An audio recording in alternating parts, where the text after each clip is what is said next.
थी। आज ये जननायक राहुल गांधी की भी हत्या करना चाहते हैं।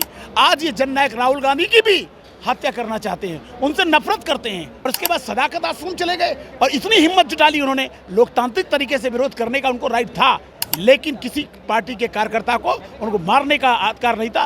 वे गरीब, कमजोर और लाचार हमारे कार्यकर्ता थे, बूढ़े बुजुर्ग थे, उन पर हमला कर दिया। जब महिलाएं थी तब हमला कर दिया। अगर ये जानबूझ करके उन्होंने किया है। पटना के सदाकत आश्रम में बीजेपी कार्यकर्ताओं द्वारा हमला किया गया और पूरे गुस्से में इस वक्त फिलहाल कांग्रेस पार्टी नजर आ रही है। खास बातचीत के लिए हमारे साथ बिहार प्रभारी सुशील पासी जी मौजूद हैं। सर, जिस तरीके से आज हमला किया गया, क्या आपको लगता है किस तरह का विरोध करना, जो तरीका है विरोध का, वो सही है? बीजेपी चूंकि गरीबों से नफरत करती है, अनुसूचित जाति, अनुसूचित जनजाति और पिछड़े और अति पिछड़े महादलित के लोगों से नफरत करती है। जब से उसने एक साजिश रची कि इनके वोट का जो अधिकार दिया गया है उसको ख़त्म कर दिया जाए, उसको छीन लिया जाए। जननायक राहुल गांधी जी जब बिहार की सड़कों पर उतरते हैं और वोट अधिकार यात्रा लेकर के चलते हैं तो लाखों की संख्या में लोग सासाराम से लगातार चल रहे हैं। उसी की बौखलाहट है, उसी की ये नफरत उन्होंने जो पैदा की है। उन्होंने जानबूझ के बीजेपी कार्यकर्ताओं के द्वारा खुद अपने ही प्रधानमंत्री के लोगों को गाली दिलवाया और बाद में आरोपित कर दिया कि ये कांग्रेस के लोगों ने किया है। बेनकाब हो गए और आज वो इतनी हिम्मत जुटा लिए कि आज जब सदाकत आश्रम में गरीब, कमजोर और लाचार हमारे कार्यकर्ता थे, बूढ़े बुजुर्ग थे, उन पर हमला कर दिया। जब महिलाएं थी तब हमला कर दिया। अगर ये जानबूझ करके उन्होंने किया है, ये उनको सरताता है कि वो नफरत की राजनीति करते हैं, हत्या की राजनीति करते हैं। कभी बापू की उन्होंने हत्या की थी।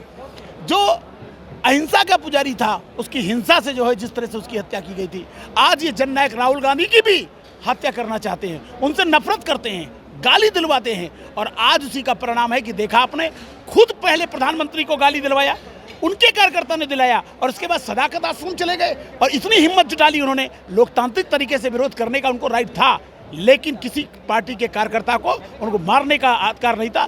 इसका जवाब ये बिहार की जनता देगी। ये लोकतंत्र की धरती है, ये बिहार की धरती है, ये बुद्ध की धरती है।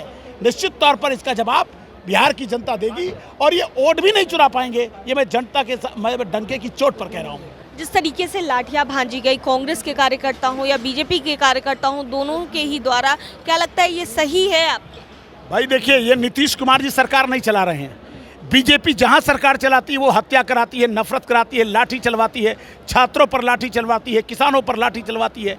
इसका काम है कि लोगों में नफरत पैदा करो, डर पैदा करो, देश को लूटने का काम करो। और निश्चित तौर पर ये भारत के विरोधी लोग हैं, ये भारत माता के विरोधी हैं। इनका जवाब बिहार की जनता देना जानती है और समय रहते आपको इनका जवाब इसको मिलेगा।